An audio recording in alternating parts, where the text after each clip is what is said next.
All right, so this is a couple more examples of factoring. We're going to talk about something called a cubic method, and the cubic method requires two formulas. The first formula is a cubed plus b cubed equals a plus b, and then a squared minus ab plus b squared. Now I want you to notice something. With the minus formula, it's exactly the same, ab, a squared, ab, b squared, but the difference is the signs. So you'll notice the signs are different here, and the signs are different here. So there's an expression called SOAP, and that stands for same,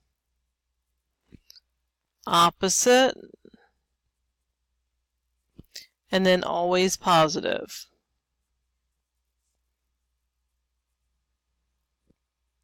So to figure out the signs, the first sign is always the same as what you started with. The second sign is always the opposite sign, and the third one's always positive. Same sign, opposite sign, always positive. So when you're looking at these with a cubic function, the numbers are, there's always going to be two different terms, like the first one with the difference of squares. So there has to be a binomial. The first term has to be a perfect cube, and the second term has to be a perfect cube. The only difference is this doesn't have to be addition all the time or subtraction. So it will work with addition and subtraction. So when we talk about a, we think about what number cubed gives us that. So in this one, a is going to be the x, and b is going to be 2 because 2 to the third power equals 8. So then I just fill in the blanks, ab, a squared, ab, b squared, and then I do my signs. Same sign, opposite sign, always positive sign, and I factored it. So here, the perfect square for 64 is 4, the perfect square for x cubed is x, the perfect square for 27 is 3, and the perfect square for u cubed is u. So this is our a and our b term. So we're going to do a, b, a squared, which means we have to square the 4 and the x, ab, so 4 times 3 is 12, and then the xu, and then b squared. Same sign, opposite sign, always positive. Okay, for this one, a little bit confusing maybe.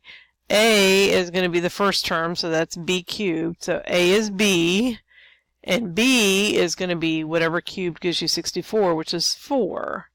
So a, b, a squared, ab, b squared, and then same sign, opposite sign, always positive. Alright, so this next one is probably the biggest one that we're going to be dealing with the most often, and that's called, a name that we've given it is AC method. And the reason we call it AC method is because your first step is to multiply A times C. So you're multiplying the first term by the last term, and you get 24. So on this one, you're going to do 25 times 16, but this has another expression. 1 times 12 is 12. 6 times 4 is 24. On the next one, 8 times 15 is 120. 6 times 15 is 90. And here, 51 times 4 is 204. And 10 times 5 is 50. Then what we do is we find all the factors of 24, going back to the first one. So 1 times 24, 2 times 12, 3 times 8, 4 times 6. And we try and figure out which factors will give us the 10 in the middle. 4 and 6 will give us 10, but so will 2 and 12. 4 and 6 would be negative 4 and negative 6. That would give us a negative 10. And 12 would be the 2 and 12 would be 2 minus 12, and that would give us a negative 10. Well, we want the 2 and 12 because this minus sign here tells us the signs need to be different. These signs are the same, these signs are different. If I try and do this problem with the 4 and the 6, 4 times 6 is positive 24, and I need a negative 24, so this one wouldn't work. So then once I figured out the 2 and the 12, all I have to do is write my factors, x minus 12, x plus 2, and I've got my answer. This one ends up being what they call a perfect square trinomial. We did those when we did completing the square. 25 is a perfect square, y is a perfect square, 16 is a perfect square. So I can do 5y plus 4, 5y plus 4. And again, I'm taking my sign from the middle. And this could be written as 5y plus 4 squared if you wanted to. On this one, 12 is 3 times 4. And then 3 plus 4 will give me 7. So x plus 3, x plus 4. So these two weren't too bad because they both had a 1 as the value of a as the starting coefficient. So this one doesn't have a 1, but we're going to do it the same way. We get the 24, and then 1 and 24 will give us 25 in the middle if I do 1 plus 24. Now what we're going to do to factor this, there's a number of different ways that you can look to factor it, but we're going to do this a special way. I'm going to take whatever's here, and I'm going to put the 6 here and the 6 here, and then I'm going to split that x up. Okay? Then I'm going to take the 1 and the 24 and put it as my second spots. Now if you look at these two, the 6x and the 1, they don't have anything in common. So we're going to leave that alone. And on this one, the 6 and the 24 both have 6 in common, so I'm going to divide out the 6. And when I divide out the 6, 6 times 6 is 6 divided by 6 is 1. 24 divided by 6 is 4. And so this is my final answer. So if I distribute this out, 6 times 1 is 6x. 6 times 4 is 24. 1 times x is 1, so that's 25, and then 1 times 4 is 4. So this will always work. We'll call it the AC method because you're multiplying a times c first. Okay, 8 times 15 is 120, so 6 times 120 will give you 26. If I do -6 and -20. So again, I put the 8 here, I put the 8 here, so I put the 8 in both spots. I put the x in both spots. I put the -6 here and the -20 here. Well, 8x minus 6 has 2 in common, so if I divide out the 2, I would end up with 4x minus 3.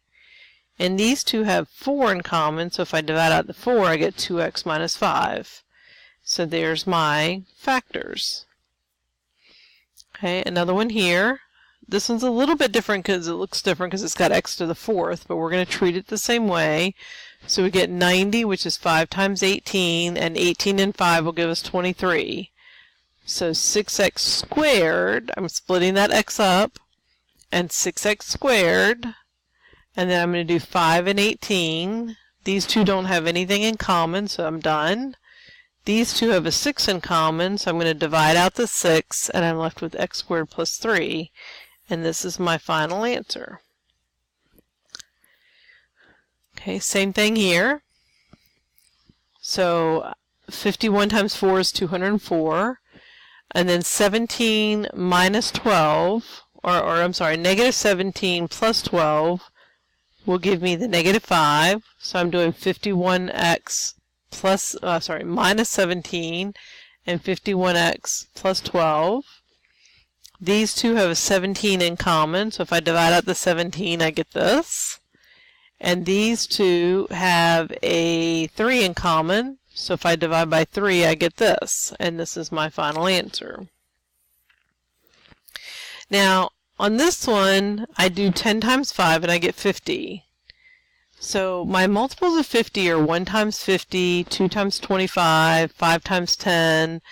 There really aren't any other ones, but none of those will give you a 4 in the middle. If I add those, I'll get 15. If I subtract them, I get 5. If I add those, I get 27. If I subtract them, I get 23. If I add those, I get 51. If I subtract them, I get 49. So this one will not factor into real numbers. So we have to leave it alone. Sorry, Got my cat again. So we have to leave it alone, and we're going to talk about that now, how to deal with that. And so when you have problems that will not factor using a traditional method, then a lot of times you have to use the quadratic formula. And so what quadratic formula will do is it will solve for x. It will find the solution where the value is crossing the x-axis, if it is crossing the x-axis.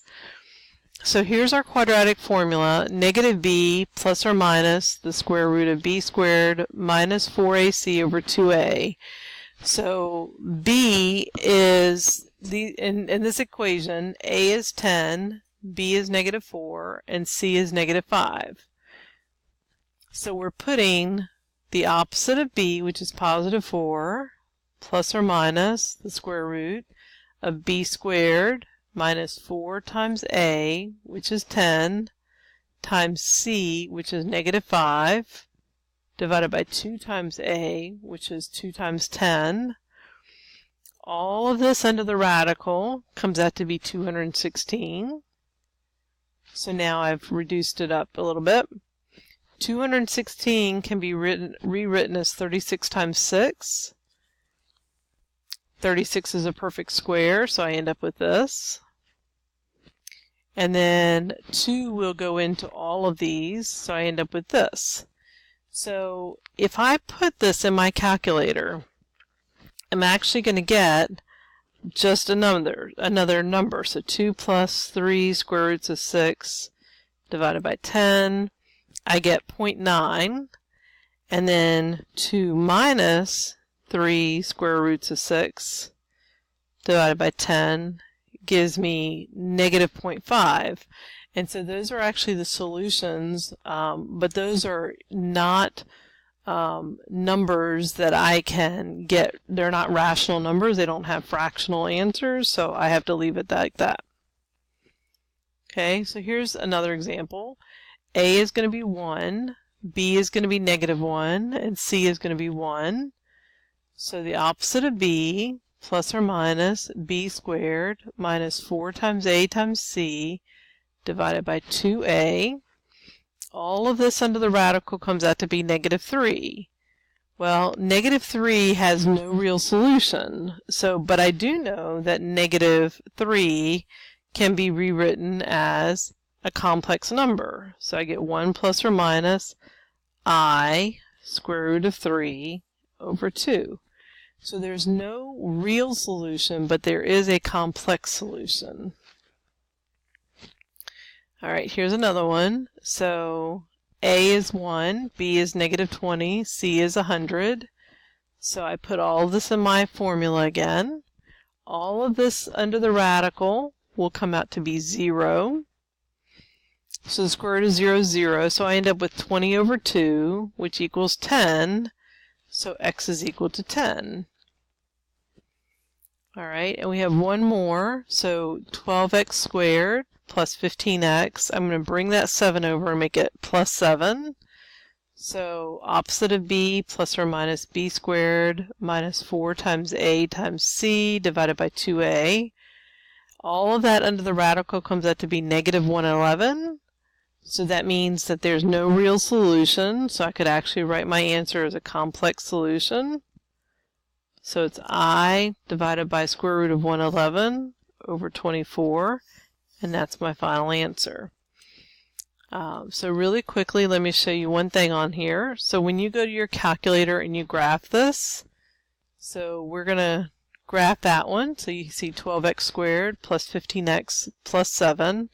And when I graph that, what I want you to notice is that when I graph my graph, it does not touch the x-axis. So that tells you that there's no real solution to this problem. Whereas if I graph the second one, so if I put that second one in there and I get x squared minus 20x plus 100, and I graph that one, I'm going to have to change my window a little bit, so make x equal to 20. So when I graph this one, there's that first graph that we don't care about. And there's our second graph. You'll notice that it does touch the x-axis, and it touches the x-axis at about 10. Hope this helps.